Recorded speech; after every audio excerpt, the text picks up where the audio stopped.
दरअसल 13 मई 2008 को जयपुर में हुए सीरियल ब्लास्ट में 71 लोगों की मौत हुई थी, जबकि 185 लोग धमाकों में घायल हुए। पिंक सिटी के मानक चौक खंदा, चांदपोल गेट, बड़ी चौपड़, छोटी चौपड़, त्रिपोलिया गेट, जौहरी बाजार और सांगानेरी गेट पर एक के बाद एक धमाके हुए।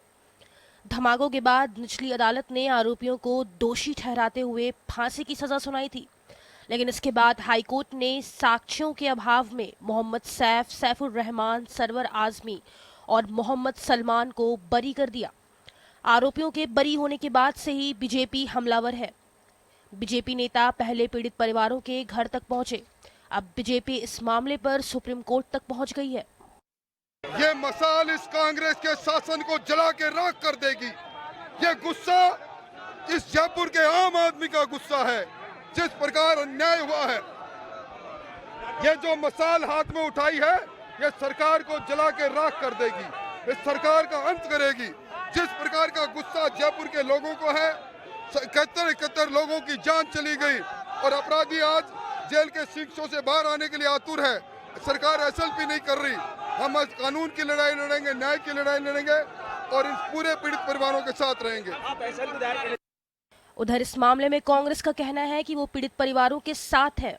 इस मामले में सरकार सुप्रीम कोर्ट जाएगी, जहां से अब आरोपियों को हर संभव फांसी की सजा दिलाने का प्रयास करेगी। जयपुर में जलदाय मंत्री महेश जोशी ने कहा कि कांग्रेस सरकार सुप्रीम कोर्ट में एसएलपी दायर करने की तैयारी में है। दोषियों को हर हाल में सजा दिलाई जाएगी। बीजेपी के आरोपों पर जोशी ने कहा कि वर्ष 2019 में जब निचली अदालत ने आरोपियों को फांसी की सजा सुनाई थी, तब कांग्रेस की सरकार थी। हमारी सरकार पीड़ितों को न्याय दिलाने के लिए कृत संकल्पित है। राजस्थान सरकार सुप्रीम कोर्ट में जा रही है। 2019 में जब फांसी की सजा हुई थी, तब भी हमारी सरकार थी। अदालत ने जो निर्णय दिया, हम अदालत के खिलाफ तो टिप्पणी नहीं कर सकते, लेकिन जनता को यह विश्वास दिलाते हैं कि हम कोई कमी नहीं रखेंगे दोषियों को सजा दिलाने में। बहरहाल जयपुर बम ब्लास्ट का जख्म काफी पुराना है। पीड़ित परिवारों को न्याय दिलाने का हर संभव प्रयास होना चाहिए, न कि इसे सियासत का अखाड़ा बनाया जाना चाहिए। ब्यूरो रिपोर्ट, जन टीवी न्यूज।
खास खबरों में हम बात करेंगे जयपुर सीरियल ब्लास्ट जो 2008 में हुए थे और उसको लेकर के सियासी पारा उसी दिन से जब ब्लास्ट हुए तब तो था ही कि ये कैसे हो गए, वो जो भी खैर, लेकिन उसके बाद सेशन कोर्ट के बाद जब हाई कोर्ट ने रिहा कर दिया 4 आरोपियों को, तो तब से सियासत गरमाई हुई है।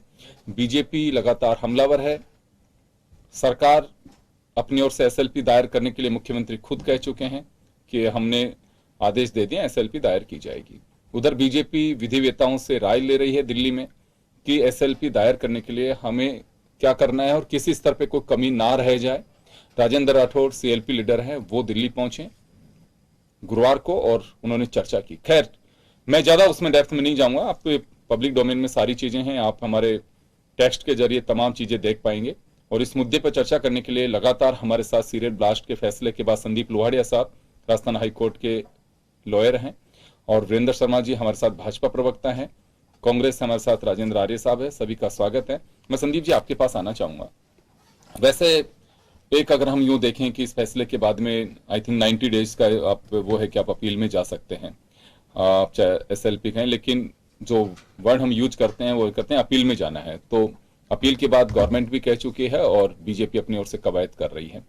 वैसे ये राइट है किसको कि एसएलपी दायर कौन कर सकता है, या कोई भी जाके कर सकता है जनहित याचिका के जैसे की जाती है उस तरह से?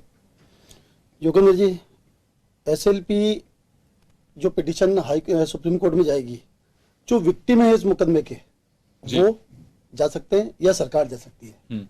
विक्टिम जो जितने गवाह हैं, जो विक्टिम है, वो अपनी तरफ से एसएलपी दायर कर सकते हैं और सरकार इसके लिए स्पेशल लीव पिटिशन के लिए सरकार मंजूरी देती है, सरकार भी जा सकती है। बाकी ऐसे प्राइवेट आदमी बनकर एसएलपी दायर करना कानून से बाहर है। वो जैसा बीजेपी कह रही है कि हम लोग एसएलपी दायर करेंगे, या तो वो उनके माध्यम से कराई जा सकती है, जो विक्टिम है उनके हो माध्यम से। सकता है उनके पास विक्टिम हो, जैसे मान लो 10 विक्टिम है, 14 विक्टिम है, हाँ। तो उसमें से 2 विक्टिम उनके पास है, तो वो 2 विक्टिम जा मतलब सकते हैं। एक भी जा सकता है। एक भी जा सकता है। हाँ जितने विक्टिम है उतनी एसएलपी लग सकती है, जी। क्योंकि सबकी एसएलपी के ग्राउंड अलग अलग रहेंगे। हम्म।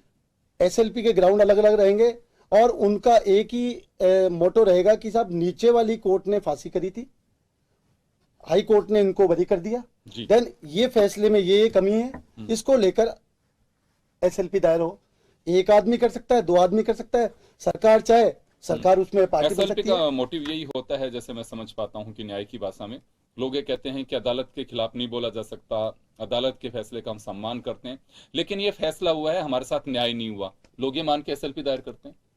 अपील में जाने का मतलब यही होता है कि किसी ना किसी बात को लेकर असंतुष्ट है बिल्कुल पार्टी कि मेरे इस फैसले में कोर्ट ने ये कमी छोड़ दी। जी। न्यायालय के फैसले का सम्मान है, लेकिन अब इसमें क्या है, 2 चीज आ गई योगेंद्र जी, नीचे वाली कोर्ट का फैसला और हाई कोर्ट का फैसला जी। तो मे बी पॉसिबल कहीं ना कहीं एक संदेह पैदा होता है कि नीचे वाली कोर्ट ने सजा करी, आजीवन कारावास की सजा करी, हाई कोर्ट ने उसको परिवर्तित करके वो कर दिया।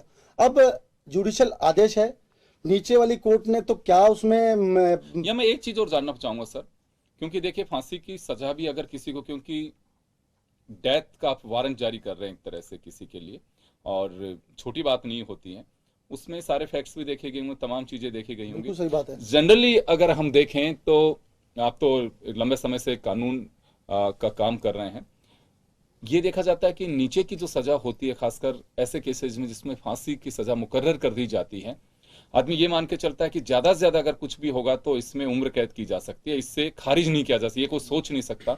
तो यहाँ कहीं लापरवाही हो जाती है, या ये मान के चला जाता है कि फैक्ट्स तो हैं जिनके आधार पे फांसी की सजा सुनाई, अब आगे भी वही चलेगा, या उस पर एक्सरसाइज की कोई आवश्यकता है उसमें?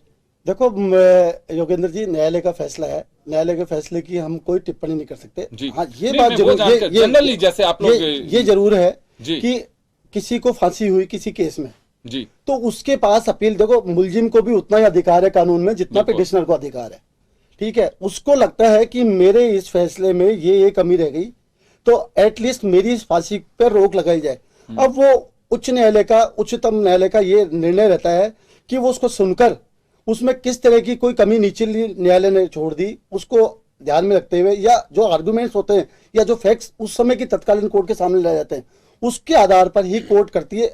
अमूनतः इस मुकदमे में योगेंद्र जी, आप बार बार तीसरी बार में आ रहा हूं, एक ही चीज इस मुकदमे में आ रही है, शायद सबके मन में एक ही चीज है कि लोगों ने यही सोचा कि नीचे से फांसी हो गई, इसलिए हाई कोर्ट इसको उम्र कैद में ज्यादा से ज्यादा बदल देगी। फैसला यथावत कंटिन्यू भी रख सकती है, फैसला यथावत रहेगा।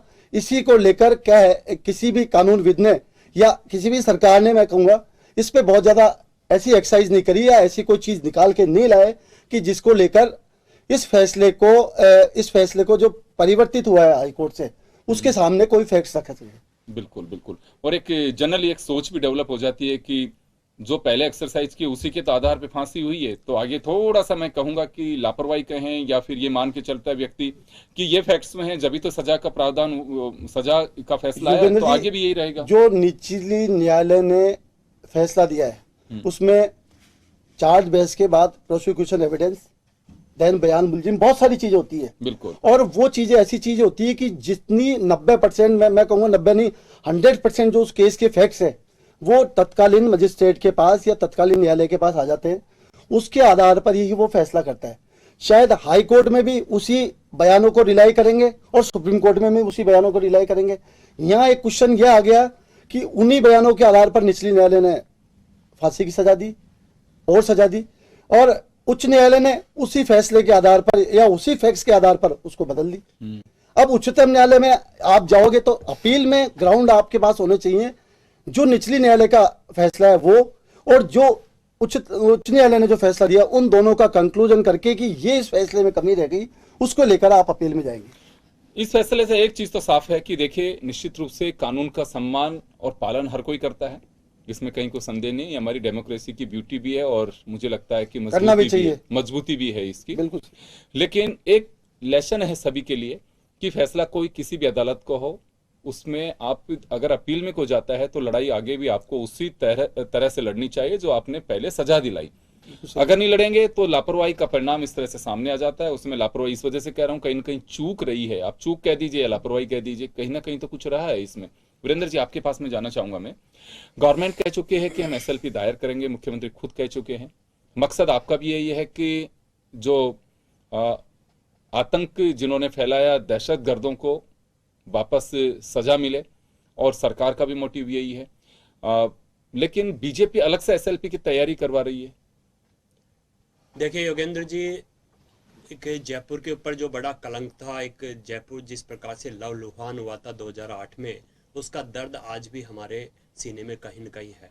उस दिन का गवाह मैं भी हूँ। मैं मेरे कार्यालय में था और जब ये घटना हुई तो मैं घर पे जा रहा था, लेकिन घर वाले बड़े चिंतित थे। तो आप समझ सकते हैं, जब हम घर जाने के लिए चिंतित थे तो जिनके साथ एक घटना हुई, जिनके परिवार वालों ने अपने लोगों को खोया है, या जो लोग उस दिन घायल हुए थे, उनके साथ क्या बीता होगा। आज वह दर्द पुनः एक तरीके से हरा हो रहा है, और वो जख्म जिस प्रकार से सामने आ रहे हैं, तो ये सोचा जा सकता कि वर्तमान सरकार की जो नीति है वो स्पष्ट क्यों नहीं है। हर आदमी यही चाहता है कि वर्तमान सरकार, कांग्रेस की, राजस्थान की सरकार इस विषय पर स्पष्ट क्यों नहीं है। अभी तक भी वह एसएलपी क्यों नहीं दायर कर पाई, जबकि 15 दिन का समय बीत चुका है।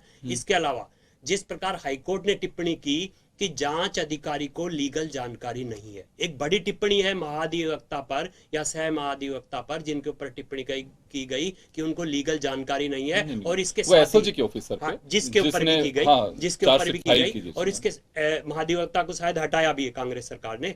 और इसके अलावा उन्होंने यह भी कहा हाईकोर्ट ने कि जो जांच कर रहे हैं उन अधिकारियों की भी जांच की जाए, डीजीपी को निर्देशित किया। तो मैं समझता हूं जिस प्रकार की जो टिप्पणी आई है वो इस सरकार को कटघरे में कहीं न कहीं खड़ा कर रही है। और जिस प्रकार के विषय सामने है, जिस प्रकार से माननीय अधिवक्ता जी ने बताया कि ऐसे टेक्निकल जिस भाषा में बताया, तो वो स्पष्ट करते हैं कि कहीं न कहीं सरकार की मंशा नहीं थी कि दोषियों को सजा मिले, जबकि निचली कोर्ट सजा सुना चुकी थी। उसके बाद में जो लोग सरकार की तरफ से पैरवी कर रहे थे, उन्होंने सही पैरवी क्यों नहीं की, और सही पैरवी करना तो दूर, वो 48 पेशी में तो पेश भी नहीं हुए। तो जिस प्रकार की लापरवाही हो, ये लापरवाही नहीं है, ये एक अपराध है जो जनता के खिलाफ किया गया है। क्योंकि जनता जानना चाहती है कि आखिर इतना बड़ा कांड होने के बाद में, आतंकवाद की इतनी बड़ी घटना होने के बाद में भी सरकार ने ढंग से पैरवी क्यों नहीं की। और उसी के लिए हमारी भारतीय जनता पार्टी की सरकार, भारतीय जनता पार्टी के प्रतिनिधि इस घटना से पीड़ित लोगों को लेकर गए हैं, और सुप्रीम कोर्ट में हम लोग उन पीड़ितों के माध्यम से एसएलपी दायर करवाएंगे। राजेंद्र जी, आपने सुना इसमें कि सरकार की नीयत पे सवाल खड़ा कर रही है बीजेपी। देखिए योगेंद्र जी, जहाँ तक इस मामले की बात है तो निश्चित रूप से ये उन पीड़ित परिवारों के साथ में जो हाईकोर्ट का फैसला है, उन्होंने बड़ी उनको पीड़ा हुई। और जैसा कि फैसला आने के बाद माननीय मुख्यमंत्री जी ने भी कहा, और उन्होंने जो उच्च स्तरीय बैठक की मुख्यमंत्री जी ने, जिसके अंदर चीफ सेक्रेटरी, हमारे principal secretary home, DG, ADG SOG, ADG crime, ADG intelligence और principal secretary law, principal secretary law home, ये तमाम लोग थे। और उसके अंदर माननीय मुख्यमंत्री ने बहुत स्ट्रिक्ट निर्देश दिए कि भाई सरकार की मंशा बिल्कुल स्पष्ट है कि जो भी दोषी हैं उनको कड़ी से कड़ी सजा मिले, और हाईकोर्ट के फैसले पर टिप्पणी नहीं की जा सकती। और फिर मैं आपको बताना चाहता हूं कि वही जांच एजेंसी जिसने तमाम चार्जशीट पेश की, और चार्जशीट वही थी जो लोअर कोर्ट के सामने थी, लोअर कोर्ट ने तमाम उन्हीं फैक्ट्स को लेते हुए उनको किया, और उसके बाद में हाईकोर्ट के अंदर भी वही तमाम फैक्ट्स थे। तो इनके अंदर कुछ भी किसी के साथ कोई ना तो छेड़छाड़ हुई, ना ही किसी को इस तरीके की बात करनी चाहिए। लेकिन निश्चित रूप से भाजपा अब चूंकि एसएलपी के लिए जैसा कि फैसला हाईकोर्ट का 29 मार्च को आया, हाईकोर्ट के फैसले के बाद में 90 दिन का पूरा समय रहता है। सरकार अपनी पूरी तरीके से कानूनी तैयारी करके लॉ एक्सपर्ट्स के ओपिनियन लेकर देश के सबसे बड़े वकीलों को इस पूरे के पूरे मामले में सरकार की तरफ से, पीड़ितों की तरफ से वो वकील जब पैरवी करेंगे तो ये तमाम फैक्ट्स भी रखे जाएंगे। और वो चार्जशीट जो है वही फैक्ट्स हैं कि जो बदनुमा दाग एक, और जहां तक यहाँ पे एटीएस के साथ साथ चूंकि ये मामला आतंकवाद से जुड़ा हुआ था तो इसमें एनआईए का भी बहुत बड़ा इनपुट रहता है। तो एनआईए को भी इसमें लगातार इन चीजों का इनपुट देना चाहिए, चाहे इंटेलिजेंस की बात हो और जो भी फैक्ट्स हैं, क्योंकि मतलब जो भी स्थितियां हैं उसमें अगर हाईकोर्ट में जो टिप्पणियां हुई तो उसमें निश्चित रूप से अगर आप जांच अधिकारियों पे कर रहे हैं तो निश्चित रूप से एनआईए पे भी सवाल खड़े होते हैं। तो इन बातों से हमें बचना है और एक बहुत अच्छे तरीके से जो पीड़ितों के साथ न्याय हो। सरकार की मंशा स्पष्ट है, मुख्यमंत्री जी ने किसी भी तरीके से कहा है कि भाई आपको पैरवी करनी है, एसएलपी दायर होगी। एसएलपी दायर होने का जो समय है वो बिल्कुल अभी सारा राय मशवरा करने के बाद, कानून विशेषज्ञों से राय लेने के बाद, और जो हमारे अधिकारी हैं, चाहे एटीएस के अधिकारी हैं, चाहे एनआईए के अधिकारी हैं, तमाम इनपुट्स के साथ में वो पूरी तरीके से जब कानून विशेषज्ञों को या वकीलों को सपोर्ट करेंगे तो निश्चित रूप से उनको वापस से न्याय मिलेगा। और नहीं, लेकिन पार्टी, आपकी पार्टी और सरकार दोनों की नीयत पे सवाल खड़ा कर रही है। नहीं, देखिए राजनीति करना इनका काम है और ये उस बात को लेकर राजनीति कर रहे हैं। लेकिन आपको मैं बता दूं कि दिसंबर 2019 में जब ये फैसला आया था, लोअर कोर्ट ने जब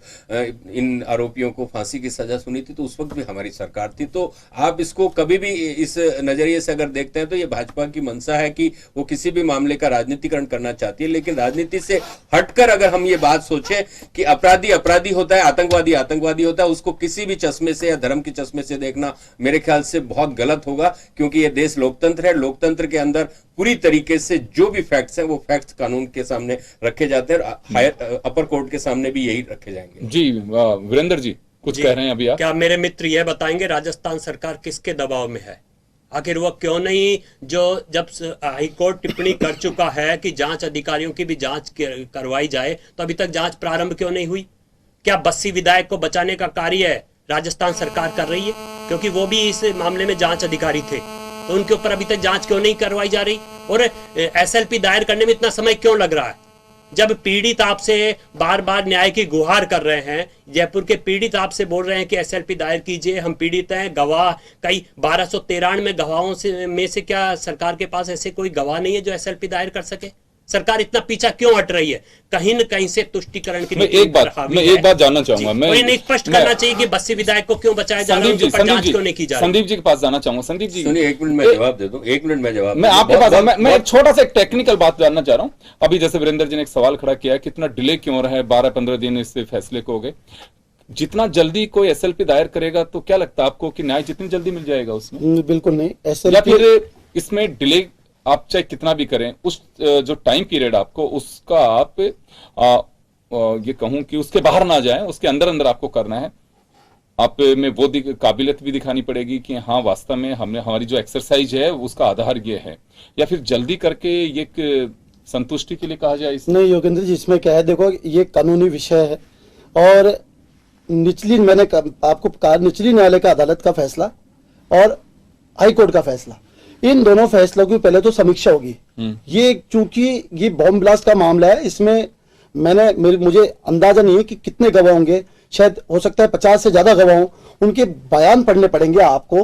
कोर्ट ने जो निचली न्यायालय ने फैसला दिया है आपको उसको पढ़ना पड़ेगा, उच्च न्यायालय ने जो फैसला दिया है आपको उसको पढ़ना पड़ेगा, और उसको पढ़ के फिर उसकी एक ड्राफ्ट तैयार होगा। उस ड्राफ्ट में आप अब क्या ग्रीवेंस लेके जाना चाहते हो कि सब ये बात थी और ये बात नहीं हुई, इस बात को लेकर हम ये एसएलपी दायर करना चाहते हैं। इसमें ऐसा नहीं है कि 2 दिन में हो जाए तो भी एसएलपी दायर होगी, 5 दिन में हो जाए तो भी एसएलपी दायर होगी, लेकिन जो भी एसएलपी दायर हो उसमें बिल्कुल कानून विद से राय लेकर ये पार्टी की सियासत के मुद्दे नहीं है। वकील इसमें योगेंद्र जी सब चीजें करेंगे, देन इसके बाद सब चीजें वो होगी, क्योंकि आपके पास इस समय एसएलपी दायर करने के लिए 2 फैसले हुए और निचले न्यायालय की पूरी कार्रवाई हो गई। आप उसको पढ़वाओ, क्या कमी इस न्यायालय ने छोड़ी है उसको, आप उस कमी को लेके तो जाओगे एसएलपी दायर करने के लिए। तो आप 2 दिन में कर दो, चाहे 5 दिन में कर दो, चाहे 25 दिन में कर दो, लेकिन जो भी एसएलपी दायर हो वो मजबूती से दायर हो, उसको अच्छे कानूनविद पढ़े, उसका जो भी निचोड़ निकालना हो उसका निचोड़ निकाले और उसके बाद वो एसएलपी दायर हो।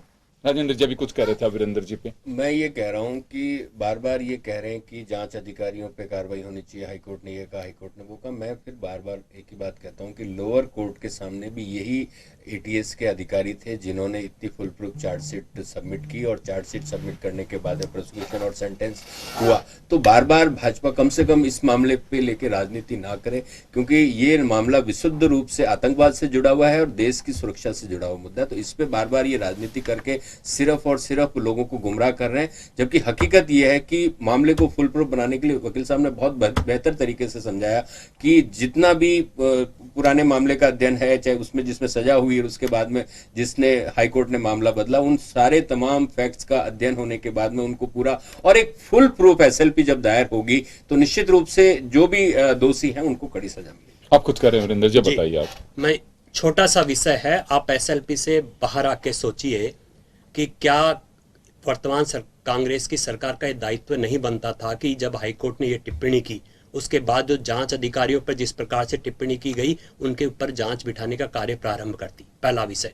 दूसरा विषय, जो पीड़ित थे, जो न्याय की मांग कर रहे हैं, क्या राजस्थान सरकार का यह दायित्व नहीं बनता कि उनसे एक बार जाकर मिलती, उन्हें सांत्वना देती कि हम इसके ऊपर कार्य कर रहे हैं, हम एसएलपी दायर भी करेंगे, सब कुछ करेंगे, आपको न्याय मिलेगा। क्या यह दायित्व नहीं बनता राजस्थान सरकार का? आप बताइए कौन से मंत्री आपके उनसे मिलने गए या मुख्यमंत्री जी ने स्वयं उनको बुलाया और उनसे बात की कि हम इसके न्याय के लिए कार्य कर रहे हैं? यह राजस्थान सरकार का दायित्व नहीं बनता? उन परिवारों को कितने जख्म गहरे हुए हैं आपको पता है? हम कहना स्पष्ट है कि राजनीतिकरण कर रही है भारतीय जनता पार्टी, लेकिन जिसका दर्द है वो ही समझ सकता है कि उसने किस प्रकार अपने परिवार को उजड़ते हुए उस दिन देखा है। तो मेरे मित्र आप कह सकते हैं कि भारतीय जनता पार्टी राजनीति कर रही है, लेकिन मैं कहना चाहूंगा भारतीय जनता पार्टी राजनीति नहीं कर रही, भारतीय जनता पार्टी न्याय की मांग कर रही। क्योंकि हाईकोर्ट की जो टिप्पणी थी वह यही थी कि जो जांच कर रहे हैं अधिकारी उन्हें लीगल जानकारी नहीं है। कितनी बड़ी टिप्पणी की है, आखिर उस अधिकारी के ऊपर अभी तक जांच क्यों नहीं बिठाई गई? विषय सिर्फ इतना है। आप एसएलपी के लिए ठीक है, आप अध्ययन कीजिए, ड्राफ्ट तैयार करवाइए, जो भी कुछ करना है कीजिए, लेकिन कम से कम जो जांच अधिकारी उनके खिलाफ तो जांच बिठाइए। किसका इंतजार कर रहे हैं? मुझे लगता है कहीं ना कहीं आपके ऊपर तुष्टिकरण की राजनीति हावी है और कहीं ना कहीं आप एक बड़े दबाव के रूप में काम कर रहे हैं। आप जवाब दें इसका। चलिए जवाब सुनिए, बताइए साहब। देखिए योगेंद्र जी, वही जांच अधिकारी, एटीएस के अधिकारी, पुलिस अधिकारी जिन्होंने लोअर कोर्ट के अंदर सजा दिलाई, जिन्होंने चार्जशीट सबमिट करी, जिन्होंने पूरे के पूरे मामले को नहीं, लेकिन ये तो कोर्ट की टिप्पणी को आधार बना रहे हैं। सुनिए, कोर्ट की टिप्पणी का आधार है तो फिर तो यार दोनों बातें देखिए, कंट्रोवर्शियल बात मत कीजिए। एक तरफ वही अधिकारी जिन्होंने इस पूरे मामले को सजा की तह तक पहुंचाया, दूसरे मामले में हाईकोर्ट ने जो टिप्पणी की, अरे भाई वो सारी की सारी बातें आप एक तरफ तो उन्होंने सजा दिलाई तो भी वही अधिकारी थे, अधिकारी बदले नहीं थे, उसके बाद में दूसरे थे वही अधिकारी थे। तो अब देखिए कानूनी पहलू पे अदालत किसके ऊपर क्या टिप्पणी करती है ये हमारा विषय नहीं है, लेकिन आप वही अधिकारी थे जिन्होंने लोअर कोर्ट में उन लोगों को सजा दिलवाई, फांसी की सजा दिलवाई। आप उसके लिए उनको शाबाशी नहीं दे रहे, इसमें आके आप उन पे छिटाकसी कर रहे हैं। आप वास्तव में आप गंदी राजनीति कर रहे हैं, आप बिल्कुल गंदी राजनीति कर रहे हैं। जबकि आपको पता है, आपको जब उनको दिसंबर 2019 के अंदर फांसी की सजा दी हुई तब आपने एटीएस के अधिकारियों को बालाएं पहनाई थी क्या? आप सोचिए ना, आज आप अगर हाईकोर्ट ने फैसला बदल दिया, हाईकोर्ट ने फैसला उनसे पूछ के बदला है क्या?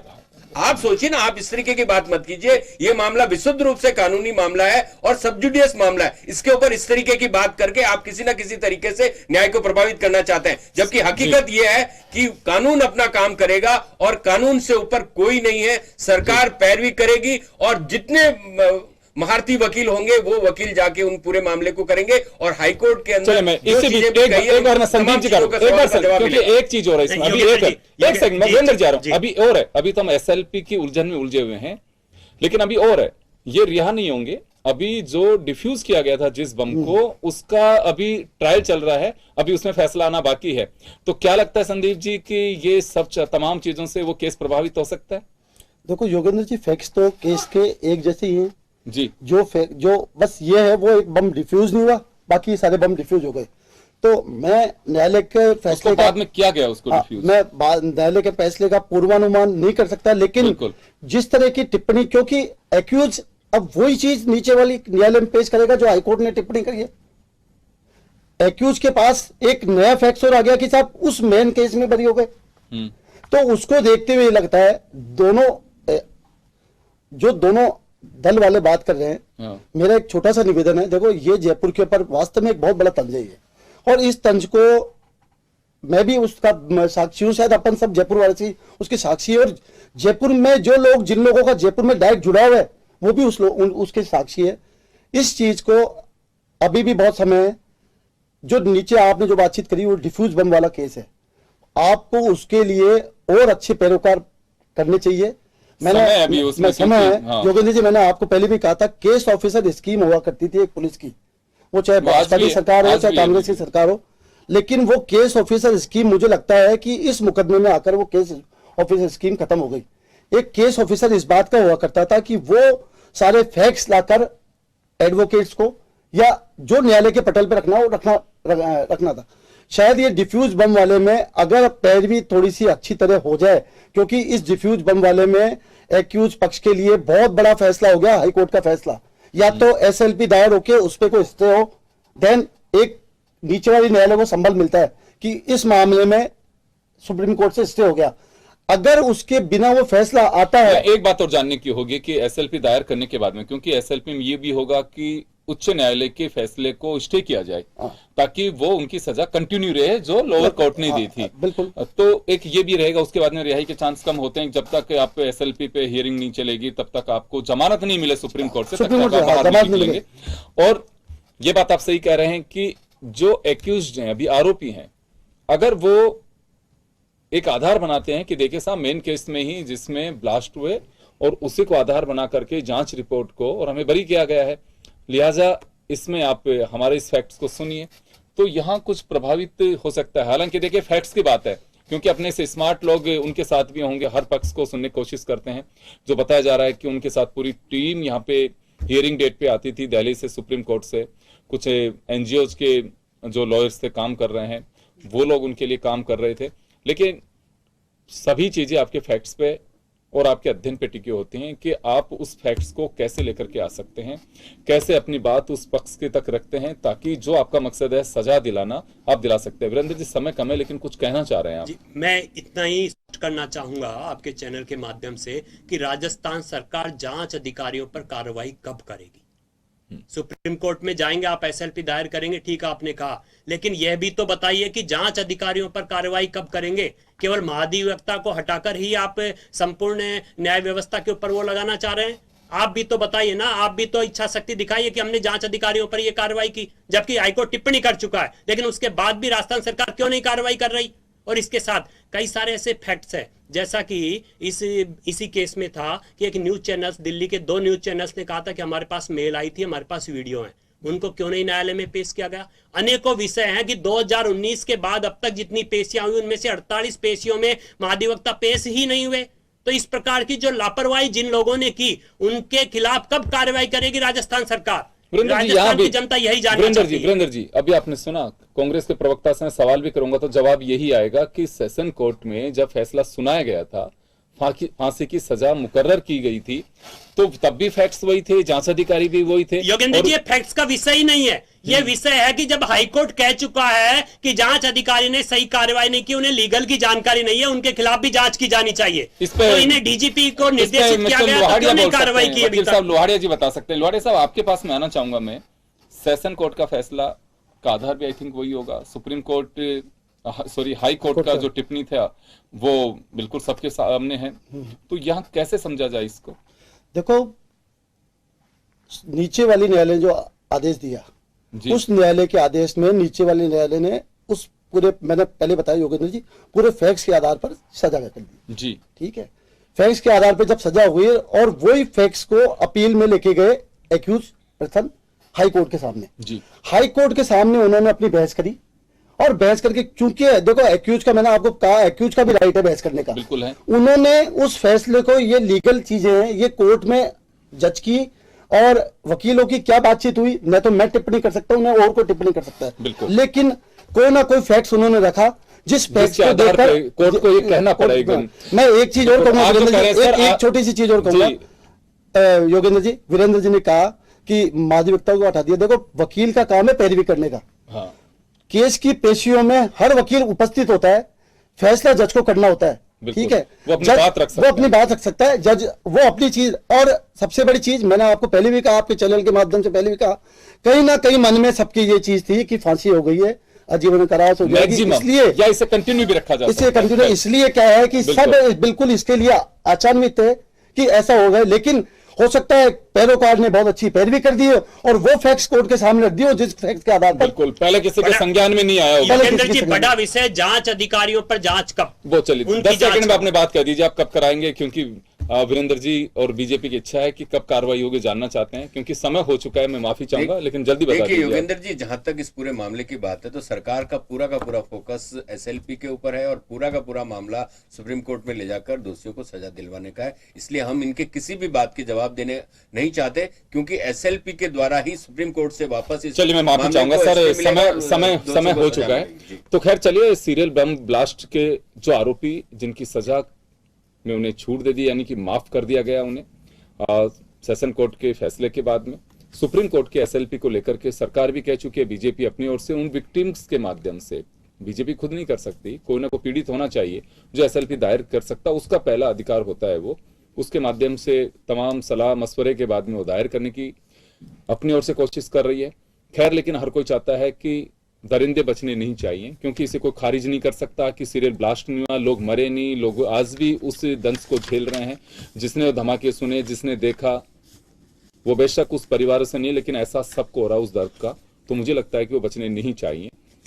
खैर चलिए, लेकिन अदालत है, उसका काम है हर व्यक्ति को फैक्ट्स रखने का, दोनों को अपने अपने अधिकार मिले हुए हैं, यही सबसे बड़ी बात है। लेकिन इंतजार है कि आगे होता है क्या। चलिए बहुत बहुत शुक्रिया आप सभी का, और खास खबर में इतना ही, दीजिए इजाजत, नमस्कार।